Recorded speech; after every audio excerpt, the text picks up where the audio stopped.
Hi friends అందరికీ ఈరోజైతే నేను కస్టర్డ్ చేస్తున్నానండి. అది ఎలా చేయాలో ఒకసారి చూపిస్తాను. నేనైతే 1 లీటర్ మిల్క్ తీసుకున్నాను.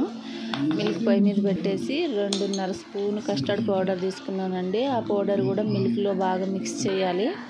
ఉంట లేకుండా బాగా మిక్స్ చేసుకున్న తర్వాత పాలు సిమ్లో పెట్టుకొని బాగా మరగనిచ్చి కలబెడతా ఉండాలండి. ఇలాగా 1 కప్పు షుగర్ వేసుకున్నానండి. సిమ్లో పెట్టి మరిగించిన తర్వాత ఈ కస్టర్డ్ పౌడరు మిల్క్లో వేసుకొని బాగా మిక్స్ చేయాలి.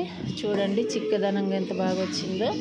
నేనైతే డ్రై ఫ్రూట్స్ అన్నీ కట్ చేసి పెట్టుకున్నానండి. యాపిల్, బనానా, గ్రేప్స్ ఇవన్నీ మిక్స్ చేసుకోవాలండి. చల్లారి పెట్టుకున్నాక ఈ ఐటమ్స్ అన్నీ మిక్స్ చేసుకొని ఒక 2 గంటలు ఫ్రిడ్జ్లో పెట్టుకోవాలండి. ఫ్రిడ్జ్లో పెట్టుకున్న తర్వాత కూల్గా ఉంటేనే ఈ కస్టర్డ్ పౌడరు చాలా టేస్టీగా వస్తుందండి. వేడి మీద తినలేము. తప్పకుండా మీరు కూడా ట్రై చేయండి. నేనైతే 2 బాక్స్లలో వేసి ఫ్రిడ్జ్లో పెట్టాను. చాలా టేస్టీగా వస్తుంది. లైక్ చేయండి, షేర్ చేయండి, సబ్స్క్రైబ్ చేసుకోండి. Thank you for watching. Bye all.